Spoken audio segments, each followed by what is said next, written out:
सोचो अगर 15 अगस्त है, लेकिन इमेजिन करो 1947 में इंडिया इंडिपेंडेंस ही नहीं हुआ होता, ना इंडियन फ्लैग ऑफिशियली होस्ट होता, ना इंडिया एक इंडिपेंडेंट रिपब्लिक बनता है। आज हम जिस इंडिया को जानते हैं वो पॉलिटिकल मैप पर भी बिल्कुल अलग होता। अगर इंडिया इंडिपेंडेंट नहीं होता तो क्या होता? इस वीडियो में हम फैक्ट्स और स्पेकुलेशन को क्लियरली सेपरेट करेंगे। 1947 में क्या हुआ था? इंडियन इंडिपेंडेंस एक्ट 1947 के थ्रू ब्रिटिश पार्लियामेंट ने इंडिया और पाकिस्तान दो इंडिपेंडेंट डोमिनेशन बनाने का लीगल फ्रेमवर्क क्रिएट किया था। 15 अगस्त 1947 से ये अरेंजमेंट इफेक्टिव हुआ था। पंजाब और बंगाल भी डिवाइड हुए। इसके बाद मैसिव माइग्रेशन हुआ और कम्युनल वायलेंस भी हुई। अब टाइमलाइन को रिवाइंड करते हैं। इमेजिन करो ब्रिटिश गवर्नमेंट 1947 में इंडिपेंडेंस पोस्टपोन कर देती है, तो सबसे पहले क्वेश्चन होता है ब्रिटिश इंडिया कितने टाइम तक ब्रिटिश कंट्रोल में रहती है? इसका एग्जैक्ट आंसर कोई नहीं दे सकता, क्योंकि ये एक अल्टरनेट हिस्ट्री है। लेकिन हिस्टोरिकल सर्कमस्टेंसेस हुए कुछ पॉसिबिलिटीज दिखती है। फैक्ट नंबर 1, वर्ल्ड वॉर 2 के बाद ब्रिटिश गवर्नमेंट ने इंडिया को इंडिपेंडेंस देने का डिसीजन लिया था। 1946 में ब्रिटिश गवर्नमेंट ने इंडियन पॉलिटिकल लीडर्स के साथ नेगोशिएशंस की। कांग्रेस और मुस्लिम लीग के बीच मेजर पॉलिटिकल डिसएग्रीमेंट थे। मुस्लिम लीग पाकिस्तान की डिमांड कर रही थी। ब्रिटिश पार्लियामेंट ने रिकॉर्ड के मुताबिक लेबर गवर्नमेंट ने वर्ल्ड वॉर 2 के बाद इंडिया को फुल इंडिपेंडेंस देने का एक डिसीजन ले लिया। अगर 1947 में इंडिपेंडेंस डिले होती तो पॉलिटिकल प्रेशर और प्रोटेस्ट और बढ़ सकते थे। हो सकता था कि ब्रिटिश गवर्नमेंट इवेंचुअली किसी नए कॉन्स्टिट्यूशनल अरेंजमेंट की तरफ भी जाती थी, लेकिन एग्जैक्टली क्या होता था हम कॉन्फिडेंटली नहीं कह सकते। इन सब के बाद भी क्या इंडिया आज भी ब्रिटिश कंट्री होता? प्रोबेबली इस क्वेश्चन का सिंपल आंसर नहीं है, क्योंकि इंडिपेंडेंस डिलेड और इंडिपेंडेंस नेवर हैपन्स दो अलग अलग सिनेरियोज। अगर इंडिपेंडेंस सिर्फ 5 या 10 साल डिले होती तो एक पॉसिबिलिटी होती थी कि इंडिया इवेंचुअली सेल्फ गवर्नमेंट या डोमिनेंट स्टेटस की तरफ जाती थी। 1935 के गवर्नमेंट ऑफ इंडियन एक्ट के बाद प्रोविजनल गवर्नमेंट और इलेक्शंस के through Indian political participation already बढ़ रही थी। 1937 में कांग्रेस ने 11 में से 7 प्रोविंस में मिनिस्ट्रीज फॉर्म की थी। इससे एक पॉसिबिलिटी अल्टरनेट टाइमलाइन ये हो सकती है कि ब्रिटिश रूल ग्रेजुअली कम होता, इंडियन पॉलिटिकल पावर ग्रेजुअली बढ़ती और इवेंचुअली इंडिया को मिलता। अब आते हैं सबसे इंटरेस्टिंग पर, सबसे बड़ा क्वेश्चन, पार्टीशन। अगर इंडिया 1947 में इंडिपेंडेंट नहीं होता तो क्या इंडिया पाकिस्तान पार्टीशन होता?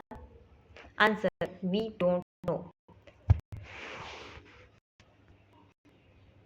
हम इसका आंसर बता ही नहीं सकते, ना मैं ना आप, क्योंकि 1947 का पार्टीशन इंडिपेंडेंस प्रोसेस के साथ डायरेक्टली कनेक्टेड था।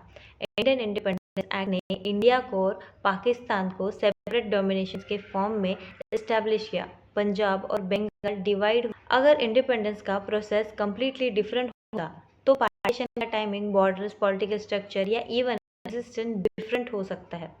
एक यूनाइटेड पॉलिटिकल इंडिया पॉसिबल होता, और ऐसा भी कहा जाता है इंडिया डेफिनेटली रिचर होता विदाउट इंडिपेंडेंस, क्योंकि कंट्री की इकोनॉमिक फ्यूचर डिपेंड करता है उसकी policies, institutions, technologies, education, trade. और अब एक इंटरेस्टिंग टेक्नोलॉजी और इंफ्रास्ट्रक्चर में ब्रिटिश रूल के दौरान रेलवेज, टेलीग्राफ और एडमिनिस्ट्रेटिव इंफ्रास्ट्रक्चर एक्सपांड हुए थे, लेकिन इसका पर्पस और रेलवेज का यूज एडमिनिस्ट्रेशन, मिलिट्री मूवमेंट्स और ट्रेड के लिए भी हुआ। So we shouldn't say British rule gave India railway, therefore colonialism was beneficial. 1947 के बाद इंडिया ने अपने कॉन्स्टिट्यूशनल सिस्टम डेवलप किया। कॉन्स्टिट्यूट असेंबली ने एक इंडिपेंडेंट सोवरेन इंडियन के लिए कॉन्स्टिट्यूशनल फ्रेमवर्क पर भी काम। जनवरी 1947 के ऑब्जेक्टिव रेजोल्यूशन में इंडिया को एक इंडिपेंडेंट सोवरेन रिपब्लिक बनाने का गोल क्लियरली स्टेटेड था। अगर इंडिपेंडेंस नहीं होती तो इंडिया का कॉन्स्टिट्यूशन, पॉलिटिकल इंस्टीट्यूशन और सिटीजनशिप स्ट्रक्चर कम्प्लीटली डिफरेंट हो सकता था। May be British parliamentary system का stronger influence, may be Indian leaders gradually greater control लेते, may be multiple political units भी इमर्ज करते।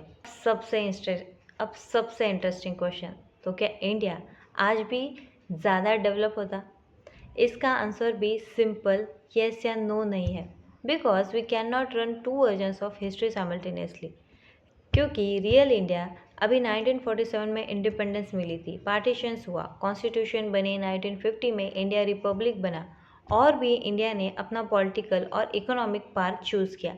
अल्टरनेट इंडिया हमारे पास उसका कोई रियल वर्ल्ड है। इसलिए कोई भी पर्सन जो कॉन्फिडेंटली बोलता है अगर ब्रिटिश रूल कंटिन्यू होता तो इंडिया डेफिनेटली सिंगापुर जैसा होता, या इंडिया डेफिनेटली मच पुअरर होता। वो हिस्टोरिकल एविडेंस से आगे जा रहा है। तो अगर इंडिया को 1947 में इंडिपेंडेंस नहीं मिलती तो क्या होता? सच ये है, हम एग्जैक्ट आंसर नहीं जानते, लेकिन एक चीज़ हिस्ट्री हमें क्लियरली जानती है कि 1947 को रैंडम डेट नहीं थी। उसके पीछे decades of political movements, negotiation, conflicts और कॉन्स्टिट्यूशनल चेंजेस थे। और 15 अगस्त 1947 ने सिर्फ एक गवर्नमेंट को रिप्लेस नहीं किया था, it change who had the authority to decide India's future. आपको क्या लगता है, अगर इंडिया 1947 में इंडिपेंडेंट नहीं होता तो 2026 तक इंडिया कैसा होगा? United India, different countries, British Commonwealth? अपना आंसर मुझे कमेंट में